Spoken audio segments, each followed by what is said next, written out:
بسم اللہ الرحمن الرحیم نحمدہ ونصلی علی رسولہ الکریم اما بعد۔ میرے محترم عزیز بھائی اور دوستو، معراج کا واقعہ بیان ہو رہا ہے۔ آپ صلی اللہ علیہ وسلم جب معراج پر گئے، انبیاء علیہ الصلوۃ والسلام سے ملاقات ہوئی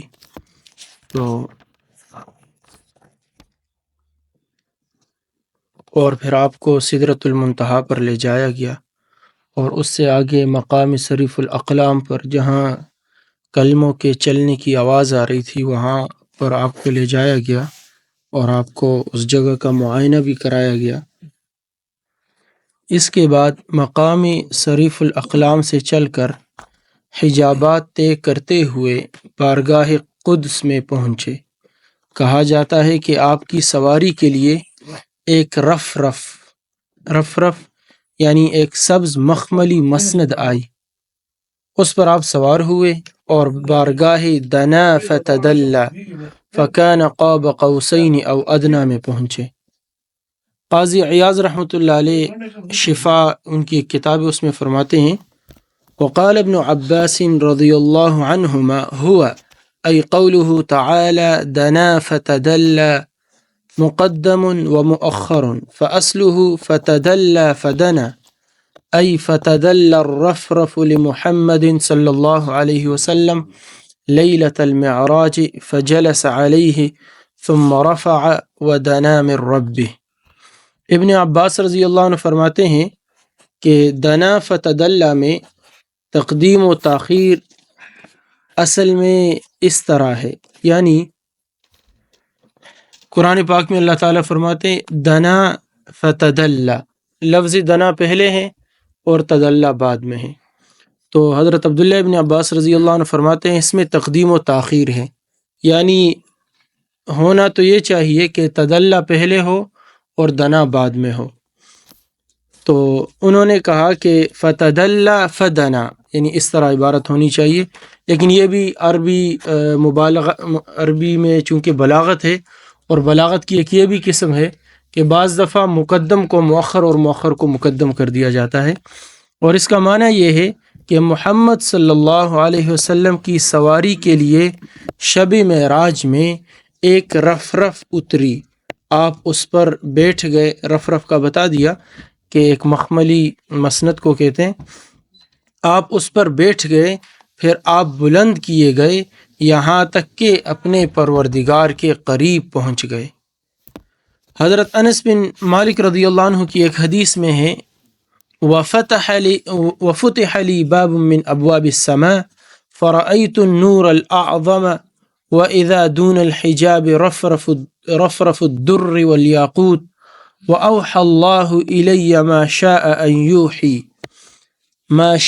یوحی، کہ میرے لیے آسمان کا ایک دروازہ کھولا گیا اور میں نے نور اعظم کو دیکھا، یعنی بہت بڑا نور دیکھا، اور پردے میں سے موتیوں کی ایک رفرف مسند کو دیکھا، اور پھر اللہ نے جو کلام کرنا چاہا وہ مجھ سے کلام فرمایا۔ حضور پر نور صلی اللہ علیہ وسلم جب مقام دنا فتدلی اور حریم قرب میں پہنچے تو بارگاہ بے نیاز میں سجدہ نیاز بجا لائے۔ جب اللہ کے قریب پہنچے تو آپ صلی اللہ علیہ وسلم نے اللہ کے سامنے سجدہ کیا، اور نور السماوات والارض قرآن کی آیت کی طرف اشارہ ہے۔ قرآن پاک میں اللہ تعالیٰ فرماتے ہیں اللہ نور السماوات والارض، اللہ زمین و آسمان کا نور ہے، تو کہا کہ اور نور السماوات والارض کے جمال بے مثال، اللہ کی خوبصورتی کی کوئی مثال نہیں، تو کہا کہ نور السماوات والارض کے جمال بے مثال کو حجاب کبریائی کے پیچھے سے دیکھا، اور بلا واسطہ کلام خداوندی اور وحی ایزدی یعنی خدائی وحی سے مشرف اور سرفراز ہوئے۔ قرآن پاک میں اللہ تعالیٰ فرماتے ہیں فَأَوْحَى إِلَىٰ عَبْدِهِ مَا أَوْحَى، پھر اللہ نے وحی کی اپنے بندے کو جو وحی کی۔ امام طبرانی رحمۃ اللہ علیہ نے اس حدیث کو روایت کیا ہے، اور حکیم ترمذی رحمۃ اللہ علیہ نے حضرت انس رضی اللہ عنہ سے روایت کیا ہے کہ حضرت صلی اللہ علیہ وسلم نے یہ ارشاد فرمایا کہ میں نے نور اعظم یعنی نور الہی کو دیکھا پھر اللہ نے میری طرف وہی بھیجی جو چاہی، یعنی مجھ سے بلا واسطہ کلام فرمایا۔ عربی عبارت ہے کہ اخرج الطبرانی فی السنہ والحکیم عن انس رضی اللہ عنہ قال قال رسول اللہ صلی اللہ علیہ وسلم رأیت النور الاعظم فاوحى اللہ الی ما شاء ان یوحی۔ ابن عباس رضی اللہ عنہ کی اس روایت جو پیچھے ان کی روایت گزر گئی، اس روایت سے دنا فتدلّ اور فأوحى إلى عبده ما أوحى کی تفسیر بھی معلوم ہو جاتی ہے کہ آیت میں دنو اور تدلی سے حق جل شانہ کا ایسا قرب خاص اور تام مراد ہے کہ جس کے ساتھ دیدار پر انوار اور مسرت التیام بھی ہو۔ یہاں یہ بتانا چاہتے ہیں کہ دنا فتدلی، آپ قریب ہوئے اور زیادہ قریب ہوئے، تو یعنی اللہ کے ساتھ جو قربت ہیں وہ بالکل آخری حد تک رہ گئی، بلکہ آگے قرآن نے کہا فقاب، آگے کیا ہے فکان قاب قوسین او ادنا۔ جب دو سردار آپس میں ملتے تھے تو طریقہ کار یہ ہوتا تھا کہ چونکہ انہوں نے تلوار، کمان، چھری، یہ چیزیں تو ان کے پاس ہوتی تھی، تو اتنے قریب جاتے تھے کہ دونوں کی کمانیں آپس میں مل جاتی تھی، تو مطلب ہے زیادہ قرب کی طرف اشارہ ہے۔ تو اس سے یعنی عبداللہ ابن عباس رضی اللہ عنہ کی حدیث سے یہ بات بھی ثابت ہوئی کہ آپ صلی اللہ علیہ وسلم نے اللہ کا دیدار کیا۔ اور فأوحى إلى عبده ما أوحى، لازم بات ہے جب اتنے قریب گئے تو اللہ کا دیدار ضرور کیا۔ فأوحى إلى عبده ما أوحى سے بلا واسطہ مکالمہ خداوندی اور بلا واسطہ کلام وحی مراد ہے کہ اللہ نے اپنے بندے کی طرف وحی کی جو وحی کی، تو اس سے یہ سمجھ میں ایک پہلی دنا فتدلی سے اللہ کے زیادہ قریب ہونا سمجھ میں آیا اور اللہ کا دیدار کرنا سمجھ میں آیا، اور جو اللہ نے پھر اپنے نبی کی طرف اور اپنے بندے کی طرف وحی کی، اس سے یہ سمجھ میں آیا کہ اللہ نے بلا واسطہ بغیر یعنی جبریل امین کو درمیان میں لائے ہوئے اپنے نبی کے ساتھ کلام فرمایا۔ اس لیے کہ دیدار کے بعد بالواسطہ کلام کے کیا معنی؟ جب دیدار ہو جائے، آمنے سامنے ہو، پھر درمیان میں کسی کو واسطہ بنا کے کلام کیا جائے، اس کا تو کچھ بھی معنی نہیں بنتا۔ دیدار بلا واسطہ کے بعد کلام بلا واسطہ کا ذکر مناسب اور موضوع ہے۔ الغرض نبی کریم صلی اللہ علیہ وسلم دیدار خداوندی اور بلا واسطہ کلام ازدی سے مشرف ہوئے۔ حق جل شانہ نے آپ سے کلام فرمایا اور 50 نمازیں آپ پر اور آپ کی امت پر فرض فرمائیں۔ صحیح مسلم کی حدیث میں ہے کہ حق جل شانہ نے آپ کو اس وقت 3 عطیے رحمت فرمائے: 5 نمازیں، خواتیمی سورہ بقرہ یعنی سورہ بقرہ کی آخری آیتوں کا مضمون عطا کیا گیا، جس میں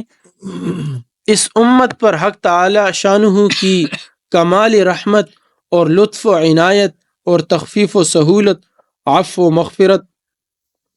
اور کافروں کے مقابلہ میں فتح اور نصرت کا مضمون ہے۔ للہ ما فی السماوات و ما فی الارض، اور پھر دوسری آمن الرسول، پھر جو آخری آیت ہے لا یکلف اللہ نفسا الا وسعها، آخر تک یہ جو آیات ہیں یہ اللہ تعالیٰ نے حضور صلی اللہ علیہ وسلم کو عطا فرمائی، جس کی برنگی دعا اس امت کو تعلیم و تلقین کی گئی، یعنی دعا کی شکل میں اس امت کو یہ بتلایا گیا کہ یہ ساری چیزیں اللہ سے مانگو، مغفرت بھی مانگو، درگزرگی بھی مانگو، سہولت اور تخفیف بھی مانگو۔ اشارہ اس طرف ہے کہ سورہ بقرہ کے اخیر میں جو دعائیں تم کو تلقین کی گئی ہے وہ ہم سے مانگو، ہم تمہاری یہ دعائیں اور درخواستیں قبول کریں گے۔ وَلَوْ لَمْ تُرِدْ نَيْلَ مَا نَرْجُو وَنَطْلُبُهُ مِنْ فَيْضِ جُودِكَ مَا عَلَّمْتَنَا الطَّلَبَ، یہ ایک شعر ہے کہ اگر تیرا ارادہ ہم کو اپنے دریائے کرم سے ہمارے مطلوب عطا نہ کرنے کا ہوتا تو ہم کو طلب اور استدعا کی تعلیم بھی نہ دیتا، یعنی درخواست کا مضمون ہی نہ بتاتا۔ تو اس سے یہ سمجھ میں آیا کہ اللہ نے جب خود ایک طریقہ بتا دیا کہ اللہ سے اس طریقے سے دعائیں مانگو، تو لازم بات ہے جب اللہ تعالیٰ خود فرما رہے کہ اس طرح مانگو، لازم بات ہے اس کو قبول کریں گے۔ اسی وجہ سے میرے عزیزو، ہمیں اللہ سے ہر موقع پر جو بھی ضرورت ہو اللہ سے دعا کرنی چاہیے۔ تیسرا عطیہ آپ کو یہ عطا کیا گیا کہ جو شخص آپ کی امت میں اللہ کے ساتھ کسی کو شریک نہ گردانے، اللہ تعالیٰ اس کے کبائر سے درگزر فرمائے گا، یعنی گناہ کبیرہ کے مرتکب کو کافروں کی طرح ہمیشہ ہمیشہ کے لیے جہنم میں نہ ڈالے گا۔ کسی کو انبیاء کرام کی شفاعت سے معاف کرے گا، اور کسی کو ملائکہ مکرمین کی شفاعت سے، اور کسی کو اپنی خاص رحمت و عنایت سے۔ جس کے قلب میں ذرہ بھی ایمان ہوگا وہ بھی جہنم سے نکال لیا جائے گا۔ اور حضرت ابو ہریرہ رضی اللہ عنہ کی ایک طویل حدیث میں ہے کہ حق جل شانہ نے اثناء کلام میں نبی کریم صلی اللہ علیہ وسلم سے یہ فرمایا، حضور کے ساتھ جو بات ہوئی تو اللہ تعالیٰ نے فرمایا فقال له ربه اتخذتك خلیلا وحبیبا وارسلتك الى الناس كافة بشیرا ونذیرا وشرحت لك صدرك ووضعت عنك وزرك ورفعت لك ذكرك فلا أذكر إلا ذكرت معي وجعلت أمتك خير أمة أخرجت للناس وجعلت أمتك وسطا وجعلت أمتك هم الأولين والآخرين وجعلت من أمتك أقواما قلوبهم أناجيلهم وجعلتك أول النبيين خلقا وآخرهم بعثا وأعطيتك 7 من المثاني لم أعطها نبيا قبلك وأعطيتك خواتيم سورة البقرة من كنز تحت العرش لم أعطها نبيا قبلك وأعطيتك الكوثر وأعطيتك 8 أسهم الإسلام والهجرة والجهاد والصلاة والصدقة وصوم رمضان والأمر بالمعروف والنهي عن المنكر وجعلتك فاتحا وخاتما إلى آخر الحدیث۔ اس حدیث کو امام ابن جریر نے سورہ اسراء کی تفسیر میں حضرت ابو ہریرہ رضی اللہ عنہ سے نقل کر کے بیان کیا ہے، اور علامہ سیوطی رحمۃ اللہ علیہ نے آیت الکبریٰ کتاب میں، جو کہ سورہ اسراء کی یعنی سورہ اسراء کی تشریح میں انہوں نے لکھی ہے، اس حدیث کو روایت کیا ہے۔ اور امام حاکم رحمۃ اللہ علیہ نے اور کچھ حضرات نے بھی اس حدیث کو روایت کیا ہے۔ اس حدیث کے جو راوی ہیں وہ اکثر ہی ثقہ ہیں، لیکن ایک راوی ہے ابو جعفر الرازی کہ بعض نے ان کو ثقہ کہا کہ اور بعض نے ان کو ضعیف قرار دیا ہے۔ امام ابو زرعہ رحمۃ اللہ علیہ فرماتے ہیں کہ یہ متہم ہے، اور حافظ ابن کثیر رحمۃ اللہ علیہ فرماتے ہیں کہ زیادہ صحیح بات یہی ہے کہ ان کا حافظہ کمزور ہے، ابو جعفر الرازی کا۔ بہرحال لیکن اکثر یہی ہے کہ اس حدیث کے اکثر راوی ثقہ ہے اور مضبوط راوی ہے۔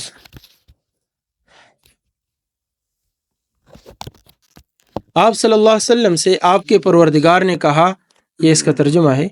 کہ میں نے تجھ کو اپنا خلیل اور حبیب بنایا۔ یہ جو لمبی حدیث ہے،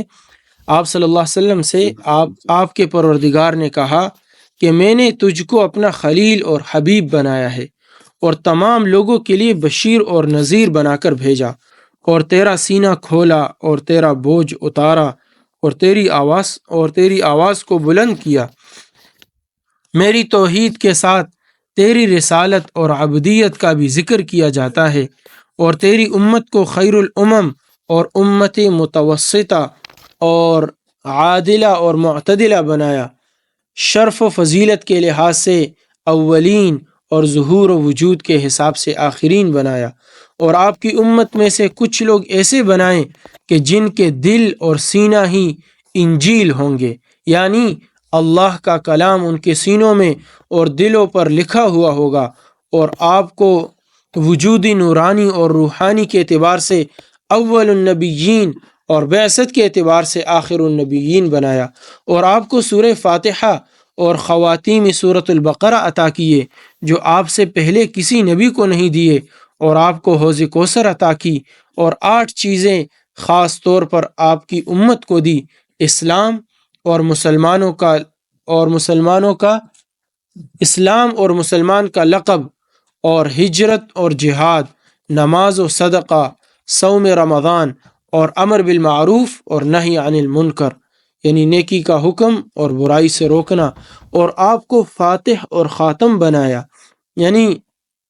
اول الانبیاء اور آخر الانبیاء بنایا۔ فاتح کا معنی آپ سے ابتدا ہوئی اور خاتم آپ پر اختتام ہوا نبوت کا۔ الغرض حق تعالی شانہ نے اس مقام قرب میں حضور صلی اللہ علیہ وسلم کو گونا گو طرح طرح کے الطاف و عنایات سے نوازا اور طرح طرح کے بشارات سے مسرور کیا، خوش کیا، اور خاص خاص احکام و ہدایات دیے۔ سب سے اہم حکم یہ تھا کہ آپ کو اور آپ کی امت کو 50 نمازوں کا حکم ہوا۔ حضرت صلی اللہ علیہ وسلم یہ تمام احکام و ہدایات لے کر بصد ہزار مسر بہت زیادہ خوشیوں کے ساتھ اور ابتہاج کے ساتھ واپس ہوئے۔ واپسی میں حضرت ابراہیم خلیل اللہ سے ملاقات ہوئی۔ حضرت ابراہیم علیہ السلام نے ان احکام و ہدایات اور فریضہ نماز وغیرہ کے متعلق کچھ نہیں فرمایا۔ بعد ازاں موسیٰ علیہ السلام پر گزر ہوا، انہوں نے دریافت کیا کہ کیا حکم ہوا؟ آپ نے فرمایا دن رات میں 50 نمازوں کا حکم ہوا۔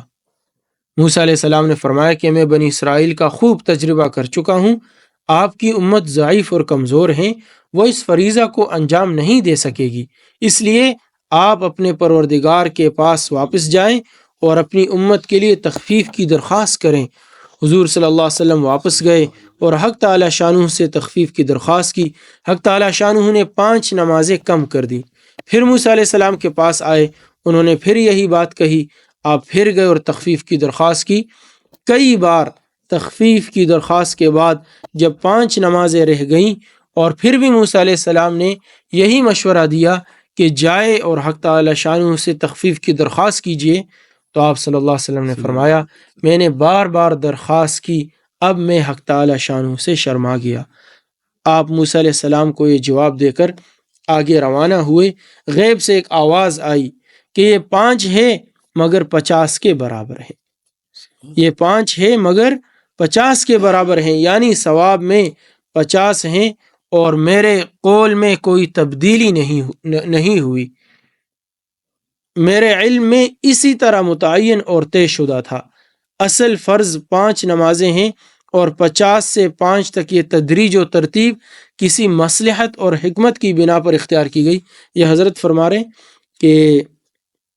اصل فرض 5 نمازیں ہیں اور 50 سے 5 تک یہ جو نیچے کم کرتے کرتے آئے ہیں تو یہ مصلحت اور حکمت کی بنا پر اختیار کی گئی ہے۔ جیسے طبیب کے معالجے میں ترتیب و تدریج حکمت و مصلحت پر مبنی ہوتی ہے، کہ ڈاکٹر کہتے ہیں کہ شروع میں